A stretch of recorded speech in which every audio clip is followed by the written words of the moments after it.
Em setembro de 1900, a cidade de Galveston, no litoral do Texas, era um dos portos mais prósperos dos Estados Unidos.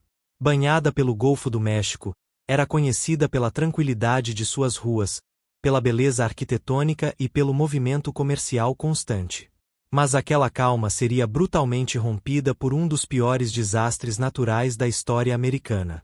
Um furacão de categoria 4, sem aviso prévio e sem tecnologia capaz de detectá-lo, se aproximava silenciosamente. Na época, o sistema meteorológico ainda era incipiente. Os registros eram feitos manualmente e as comunicações entre países eram lentas. Ninguém sabia exatamente o tamanho da ameaça que vinha do Caribe. A primeira indicação de algo anormal veio através de telegramas vindos de Cuba. Lá, meteorologistas locais já haviam identificado uma forte tempestade tropical se formando perto de Kingston. Porém, os avisos foram ignorados pelas autoridades americanas. Muitos acreditavam que o continente bloquearia a força do ciclone antes que ele atingisse os Estados Unidos. Foi um erro trágico. No dia 7 de setembro, os céus começaram a escurecer. Ventos fortes sopravam do sul e o mar parecia inquieto. Alguns moradores sentiram o cheiro de terra úmida no ar, mas ninguém imaginava o que estava por vir. No dia seguinte, 8 de setembro, o furacão chegou. Com ventos estimados acima dos 230 km por hora, a tempestade varreu a ilha de Galveston, arrancando árvores, derrubando casas e transformando ruas em rios violentos. A maré elevada foi o golpe final. Uma onda gigante, com cerca de 5 metros de altura, invadiu a cidade, destruindo tudo em seu caminho. Milhares de pessoas ficaram presas dentro de suas casas, sem como escapar. Entre os sobreviventes, muitos buscaram refúgio nos telhados ou em prédios mais altos. As histórias de heroísmo e desespero se multiplicaram. Algumas famílias conseguiram se segurar por horas, esperando por ajuda que nem sempre chegou. Entre os envolvidos, estava Isaac Kleene, um médico local e funcionário do Serviço Meteorológico dos Estados Unidos. Ele mesmo perdeu 2 irmãs e sua esposa grávida na tragédia. Sua casa foi completamente destruída. Depois da tempestade, restava apenas o silêncio. A cidade estava irreconhecível. Mais de 3.500 corpos foram encontrados, mas estima-se que o número real de vítimas ultrapasse 8.000. A reconstrução foi lenta. Primeiro, foi necessário enterrar os mortos e limpar os escombros. Muitos perderam tudo. A economia da cidade nunca mais recuperou seu antigo brilho.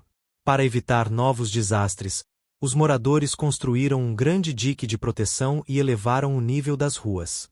Essa obra tornou-se um símbolo da resiliência de Galveston. O furacão de 1900 é lembrado até hoje como o maior desastre natural da história dos Estados Unidos em número de mortes. É uma lição sobre a importância da previsão do tempo e da preparação para emergências. E essa é só uma das histórias reais que vamos contar aqui em Terra Tempestuosa. Histórias de coragem, tragédia e superação diante da fúria da natureza. Histórias que precisam ser ouvidas. Em meados dos anos 1990, a pacata ilha caribenha de Montserrat vivia um cotidiano tranquilo. Localizada no arquipélago das Pequenas Antilhas, era conhecida por suas praias paradisíacas, sua rica cultura britânica caribenha e pela capital histórica, Plymouth. Mas em julho de 1995, algo estranho começou a acontecer. Pequenos tremores abalavam o solo, assustando os moradores. Animais se comportavam de forma incomum e uma fina camada de cinzas começou a cair sobre algumas regiões. A tensão aumentava cada vez mais. Os moradores da região sul da ilha relatavam barulhos vindos de dentro da terra, como se algo estivesse se movendo debaixo da superfície. Eles estavam certos. O vulcão Soufriere Hills estava prestes a acordar. O Soufriere Hills era considerado inativo havia mais de 400 anos. Ninguém imaginava que ele ainda tivesse vida. Sua última erupção registrada havia sido no século XV, durante o período pré-colonial. No dia 18 de julho de 1995, a calma foi brutalmente interrompida. Uma explosão ensurdecedora ecoou pelas montanhas e uma coluna de fumaça negra subiu aos céus.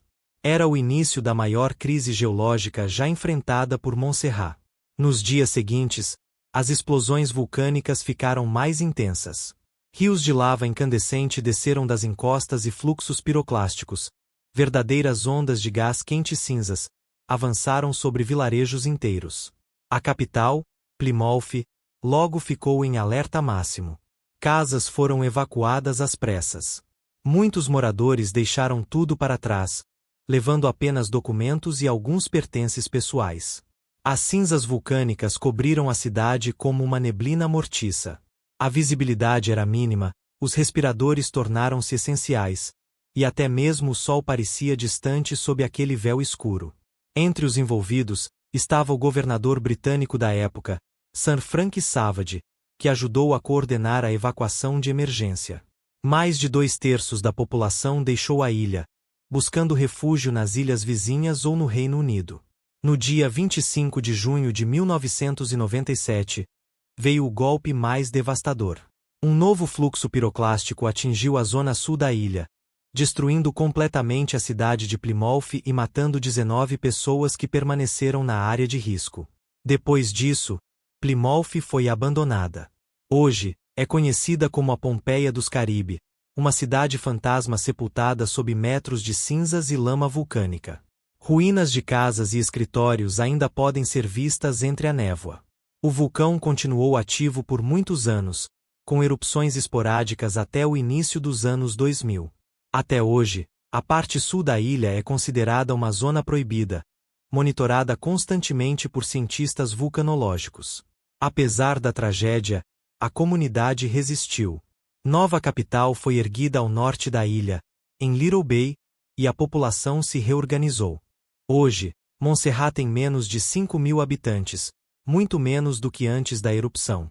A história de Montserrat é um exemplo claro de como a natureza pode mudar vidas e paisagens em questão de horas. Mostra também a importância do monitoramento vulcânico e da educação ambiental. Essa foi a segunda sessão de Terra Tempestuosa, mas muitas outras histórias estão por vir. Histórias de coragem, perda e resiliência diante da fúria da Terra. Na próxima sessão, vamos viajar para o Japão e reviver o tsunami que sacudiu o país em 2011. No dia 11 de março de 2011, o Japão acordou como qualquer outro dia normal. Crianças iam para a escola, trabalhadores se preparavam para o expediente e as ruas das cidades litorâneas estavam cheias de vida. Mas às 14h46, horário local, tudo mudou. Um terremoto de magnitude 9.0, um dos mais fortes já registrados, sacudiu o fundo do mar, a cerca de 70 quilômetros da costa nordeste do Japão. O epicentro do tremor ficou a mais de 24 quilômetros de profundidade. A energia liberada foi equivalente a 600 milhões de bombas atômicas como a de Hiroshima. Foi o maior terremoto na história do Japão moderno. As primeiras consequências foram imediatas. Prédios balançaram, estradas racharam e trens-bala pararam abruptamente.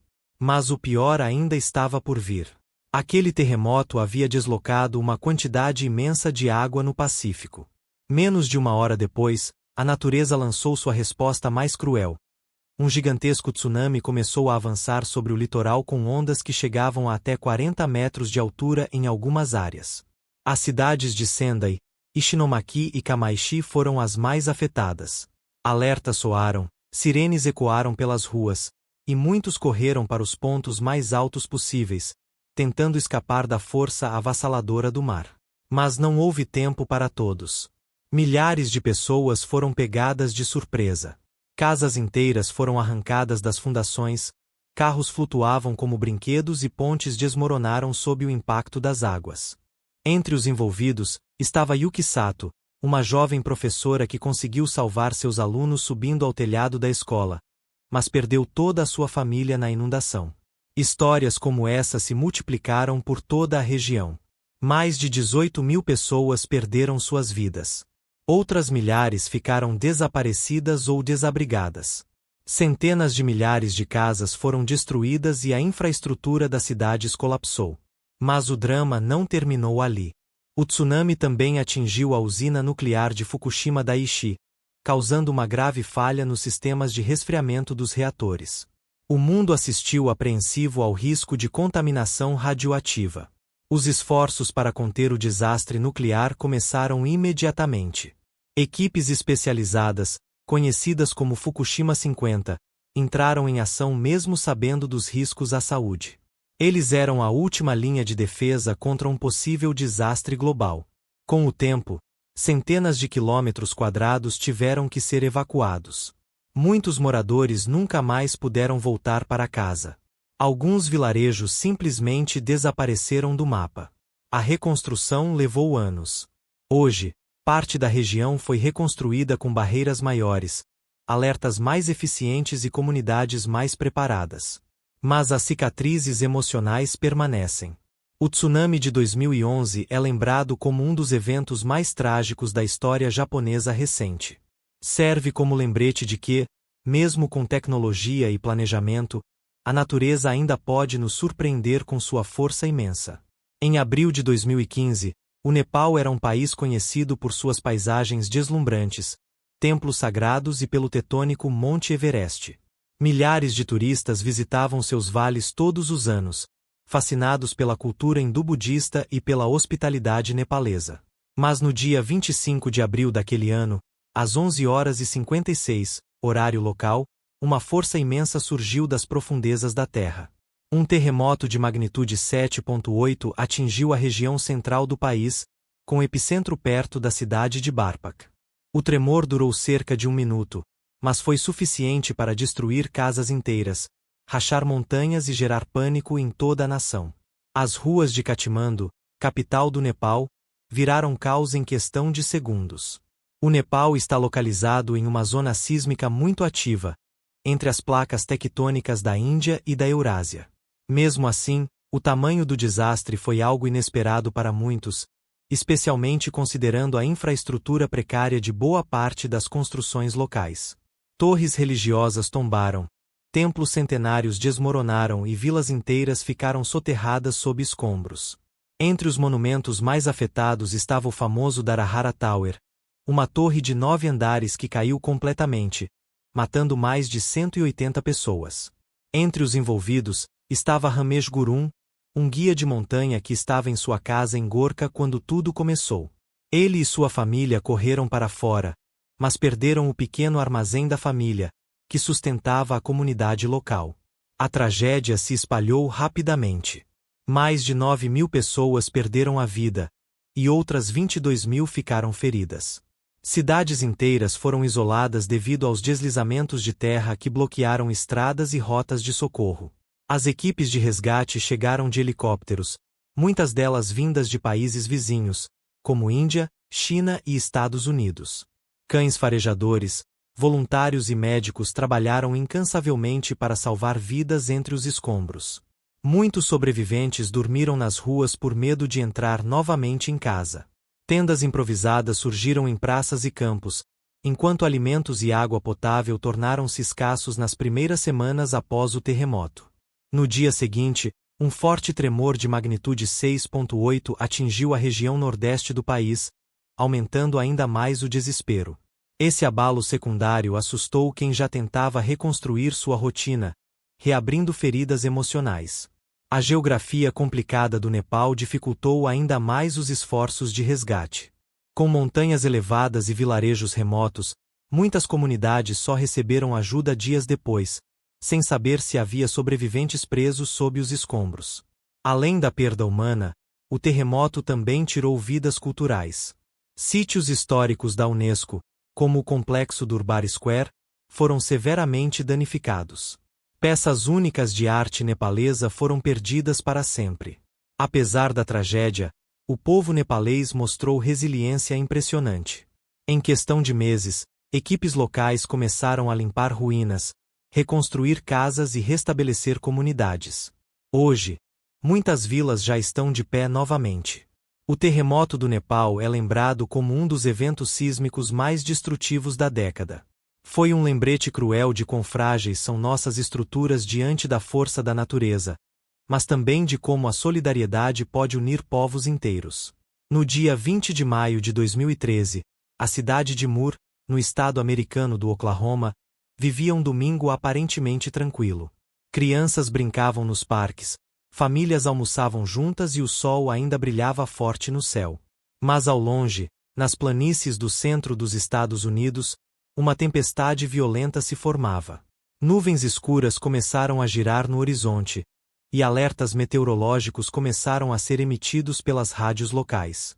Às 14h56, horário local, o tornado tocou o solo.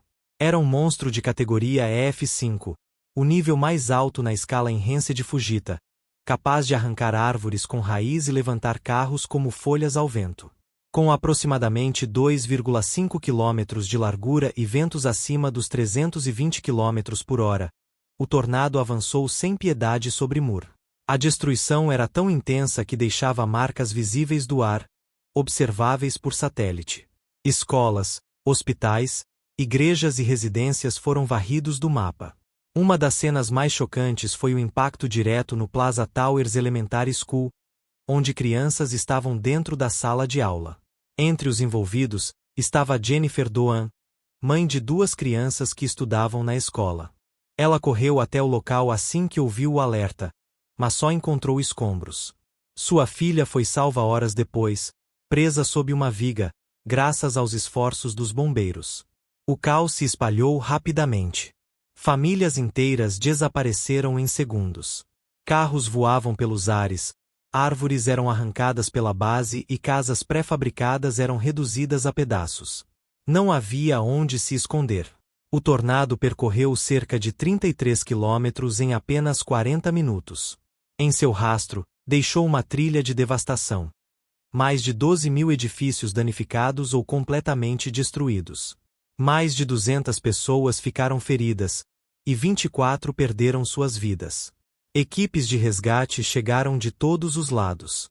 Bombeiros, voluntários, equipes médicas e cães farejadores vasculharam os escombros em busca de sobreviventes. Alguns foram encontrados dias depois, muitas vezes em condições extremas. Um dos momentos mais emocionantes foi o resgate de uma menina de apenas 3 anos, que foi encontrada debaixo de uma pilha de entulho após passar mais de 24 horas presa. Ela estava consciente e chamando por sua mãe. A reconstrução começou imediatamente. A prefeita da cidade, que perdeu parte de sua casa, liderou os esforços com determinação. Novas escolas foram construídas, e abrigos subterrâneos foram instalados em pontos estratégicos. O evento também trouxe mudanças importantes na forma como tornados são monitorados e previstos. Os dados coletados ajudaram a melhorar modelos climáticos e sistemas de alerta em todo o país. Para os moradores de Moore, o tornado não foi apenas uma tragédia, mas uma prova de resistência. Muitos escolheram reconstruir exatamente onde estavam, mesmo sabendo que o vento poderia voltar. Hoje, Moore é lembrada como um exemplo de coragem diante do inesperado. Apesar da dor e da perda, a cidade mostrou ao mundo que nem mesmo a força dos céus pode destruir o espírito humano. No dia 8 de novembro de 2018, o céu acima da cidade de Paradise, na Califórnia, começou a escurecer ainda pela manhã. Não era nuvem escura de chuva, era uma densa cortina de fumaça negra vinda dos bosques ao norte. O vento estava forte. Chamado de Diablo Winds, ele soprava com força acima dos 80 km por hora, empurrando labaredas por entre as árvores secas e espalhando brasas como se fossem fogos de artifício mortais. Em poucas horas, o fogo já havia se espalhado de forma incontrolável. Casas pegavam fogo simultaneamente. Famílias fugiam às pressas, muitas vezes com apenas minutos para decidir o que levar, ou se conseguiriam escapar. Entre os envolvidos, estava Sharon Altenriete, uma moradora que filmou em tempo real sua fuga desesperada pelas ruas tomadas pelo fogo. Seu vídeo viralizou, mostrando a realidade brutal daquele inferno ambulante. As estradas ficaram congestionadas.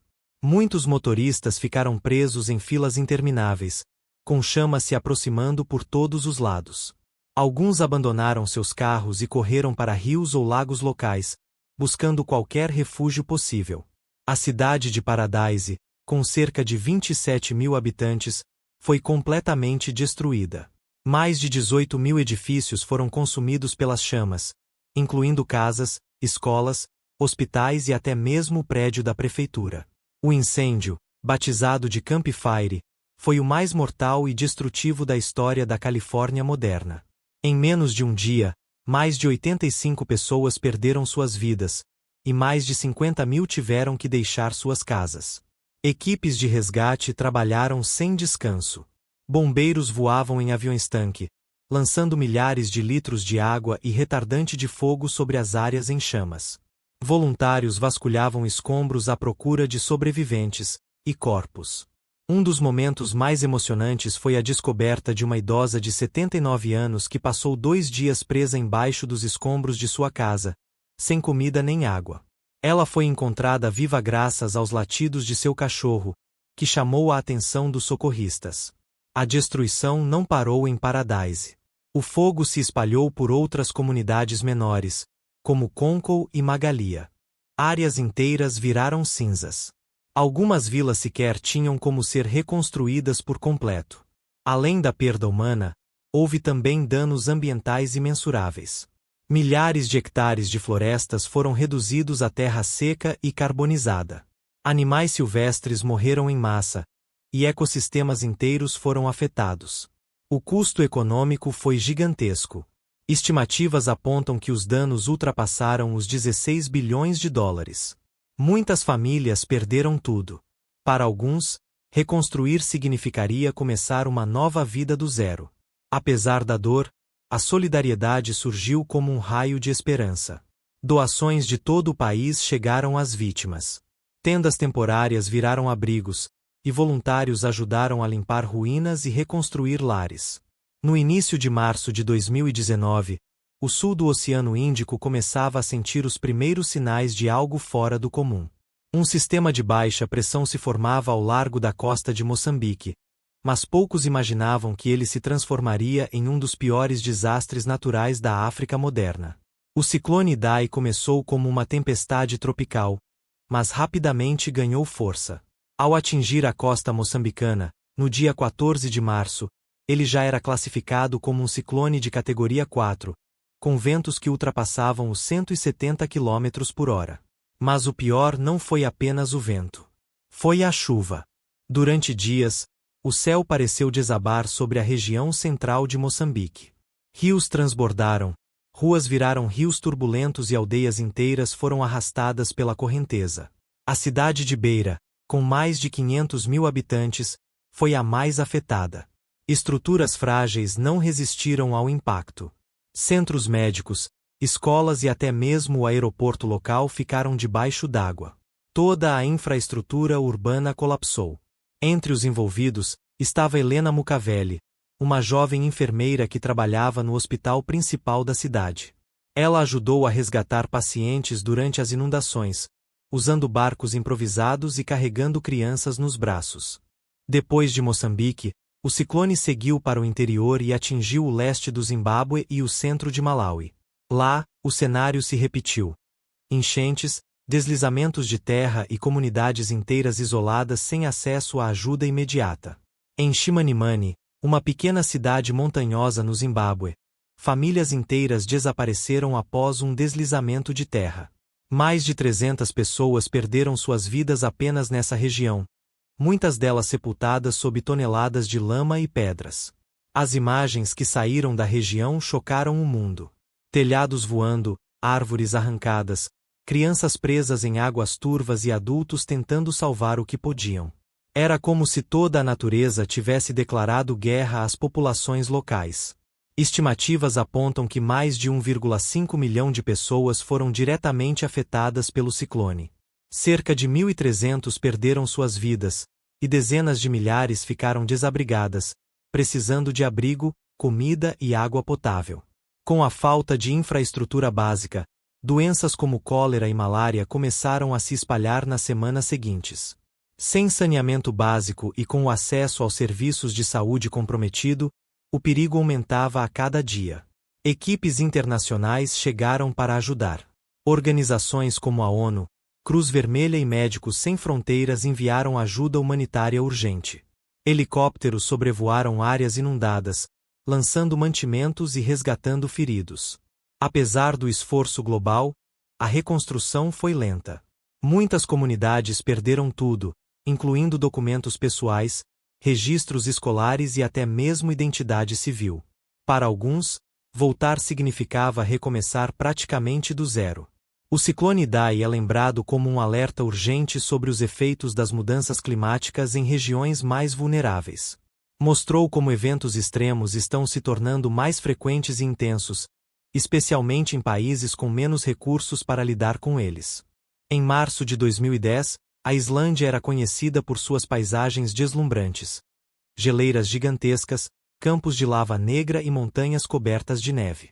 Mas poucos imaginavam que, sob aquela calma glacial, algo estava prestes a despertar. No dia 20 de março, pequenos tremores começaram a ser registrados perto do vulcão Eyjafjallajökull. Era um sinal claro de que a atividade vulcânica estava aumentando. As autoridades islandesas elevaram o nível de alerta e começaram a monitorar a situação de perto. 3 semanas depois, no dia 14 de abril, o vulcão entrou em erupção com força total. Uma coluna de cinza subiu mais de 9 quilômetros ao céu, visível até mesmo do espaço. O cenário era impressionante, mas também assustador. O que parecia ser apenas um evento geológico localizado rapidamente se tornou um problema global. A nuvem vulcânica, rica em partículas finas de vidro vulcânico, começou a se espalhar pela atmosfera, carregada pelos ventos dominantes do Atlântico Norte. Entre os envolvidos, estava o piloto britânico Alan Carter, que estava em voo comercial sobre o norte da Europa quando os instrumentos detectaram uma densa camada de cinzas à frente. Ele e sua equipe decidiram imediatamente mudar o curso, evitando um possível desastre. Nos dias seguintes, a aviação europeia foi colocada em xeque. Autoridades aéreas temiam que as cinzas danificassem turbinas de aviões, causando falhas catastróficas. Com isso, centenas de aeroportos fecharam as portas ao tráfego internacional. Mais de 100.000 voos foram cancelados nos 20 países afetados. Passageiros ficaram presos em aeroportos pelo mundo. Hotéis lotaram, rotas terrestres encheram de pessoas tentando voltar para casa. Foi o maior colapso aéreo desde a Segunda Guerra Mundial. Enquanto isso, na Islândia, a vida local também sofria impactos diretos.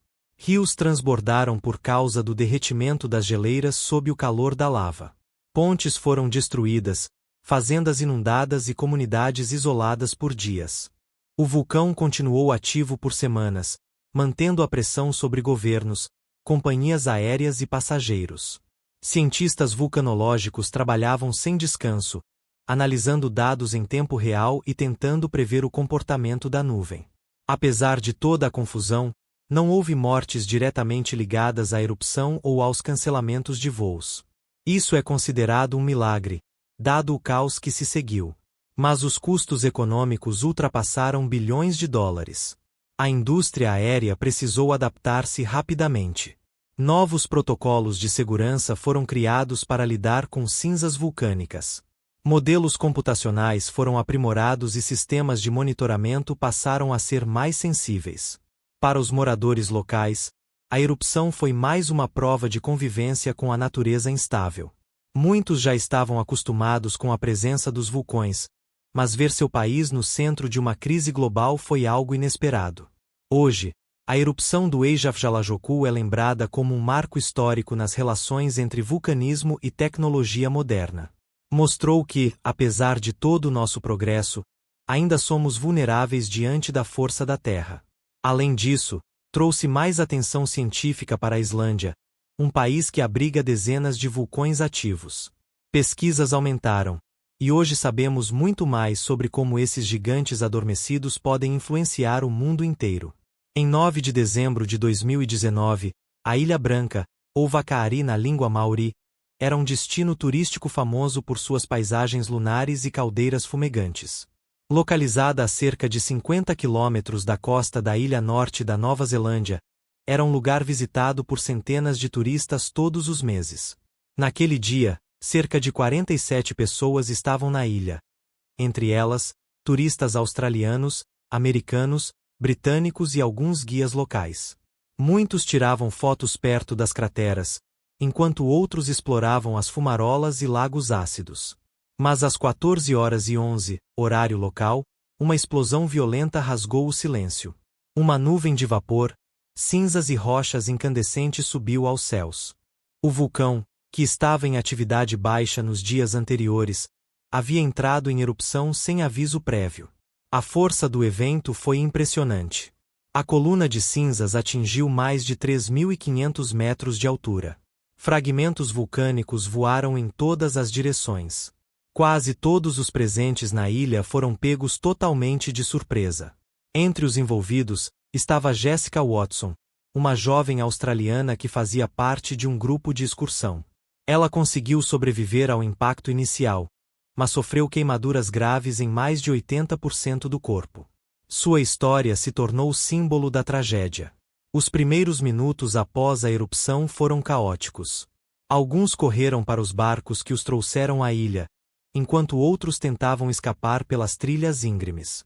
Mas muitos ficaram presos no meio da lava e da chuva de cinzas quentes. Equipes de resgate chegaram rapidamente, mas com grandes riscos. Helicópteros da polícia e da marinha enfrentaram condições perigosas para retirar os feridos. Médicos e paramédicos trabalharam diretamente no local, improvisando cuidados intensivos. No total, 22 pessoas perderam suas vidas. Outras 25 sobreviveram, mas com queimaduras severas e sequelas físicas e emocionais que carregarão para sempre. Foi uma das piores tragédias vulcânicas da Nova Zelândia moderna. O cenário na ilha após a erupção era desolador. Estruturas turísticas foram destruídas, trilhas cobertas por novas camadas de cinzas e o lago da cratera evaporado. A ilha, antes vibrante, virou um campo de ruínas fumegantes. As investigações posteriores revelaram que, apesar dos sinais geológicos, não houve como prever exatamente quando a erupção ocorreria. Isso gerou debates sobre a segurança de visitar vulcões ativos, mesmo em níveis baixos de atividade. Para a comunidade maori local, a ilha tem grande valor espiritual. Eles já alertavam há anos sobre os riscos de transformá-la em um parque turístico. Após a tragédia, aumentou o debate sobre quem deveria ter controle sobre o local. Nos meses seguintes, a ilha foi fechada ao público. A reconstrução física não é prioridade. O foco está no monitoramento constante e na prevenção de novas tragédias. Hoje, só cientistas têm acesso ao local. A erupção da Ilha Branca é lembrada como um triste exemplo de como a natureza pode ser imprevisível. Mesmo com tecnologia avançada e sistemas de alerta, certos eventos ainda fogem ao nosso controle. Era o dia seguinte ao Natal de 2004. Milhares de turistas aproveitavam as praias paradisíacas do Sudeste Asiático. Famílias locais se preparavam para o dia comum. Ninguém imaginava que, às 5h18, horário local, o fundo do mar iria explodir sob uma força incontrolável. Um terremoto submarino de magnitude 9.1, um dos mais fortes já registrados, sacudiu o norte da ilha de Sumatra, na Indonésia. Com epicentro a 30 quilômetros de profundidade, ele liberou uma energia equivalente a 22.000 megatoneladas de TNT. Esse tremor submerso foi tão violento que moveu grandes porções do leito oceânico, gerando uma série de ondas gigantescas que começaram a se espalhar pelo Oceano Índico em alta velocidade, como ripples em uma piscina gigante. Entre os envolvidos, estava Kun, um pescador tailandês que acordou com o mar recuando até onde seus olhos podiam ver. Ele sabia o que aquilo significava. Havia ouvido histórias antigas sobre o mar fugir antes de voltar com fúria. Correu gritando pelas ruas, alertando quem podia. Menos de uma hora depois, a primeira onda atingiu a costa da Indonésia, especialmente a região de Aceh, no extremo norte de Sumatra. Casas foram arrancadas das fundações, carros levados como brinquedos e comunidades inteiras engolidas pela água. O tsunami não parou por ali. As ondas seguiram para a Tailândia, Sri Lanka, Índia, Maldivas, Somália e outros países banhados pelo Oceano Índico. Em alguns lugares, a água chegou com altura superior a 15 metros. Muitas pessoas estavam nas praias e sequer tiveram tempo de reagir. Crianças brincavam na areia, turistas tomavam café da manhã nos hotéis, e vendedores ambulantes montavam suas barricas. Tudo foi varrido em minutos. O número de mortos ultrapassou 230 mil em apenas horas. Mais de 1,7 milhão de pessoas perderam suas casas. Em Aceh, quase um terço da população foi afetada. Aldeias inteiras simplesmente desapareceram. A falta de sistemas de alerta precoce foi um dos principais fatores que aumentaram o número de vítimas. Diferente do Pacífico, o Oceano Índico não tinha redes de monitoramento adequadas para tsunamis. Os esforços de resgate começaram imediatamente. Equipes internacionais chegaram de todo o mundo. Médicos, voluntários e cães farejadores vasculhavam escombros em busca de sobreviventes. Mas muitas vezes só encontravam corpos. Um dos momentos mais emocionantes foi a descoberta de uma menina de 10 anos presa dentro de uma geladeira boiando no mar. Ela sobreviveu por 3 dias sem comida nem água, até ser resgatada por um helicóptero da Marinha Britânica. A reconstrução foi lenta e dolorosa. Centenas de milhares de tendas surgiram em áreas devastadas. Água potável, alimentos e medicamentos eram escassos. Doações globais ajudaram a amenizar o sofrimento, mas o trauma permaneceu. Depois do desastre, mudanças importantes foram feitas. Sistemas de alerta de tsunami foram criados no Oceano Índico. Comunidades passaram a receber treinamento de emergência e escolas começaram a ensinar as crianças como agir diante de um maremoto. Hoje, o tsunami de 2004 é lembrado como um divisor de águas. Não apenas pela destruição, mas pela resposta humana que veio em seguida. Mostrou que, mesmo diante da maior tragédia, podemos nos unir para reconstruir vidas e esperança. E assim termina nossa jornada por terra tempestuosa. 10 sessões, 10 histórias reais de desastres naturais que abalaram o mundo. Histórias de dor, mas também de coragem, resistência e união. Se você assistiu até aqui, obrigado por acompanhar. Agora, deixe seu like, se inscreva no canal e ative o sininho para não perder novas aventuras pelas fronteiras da natureza selvagem.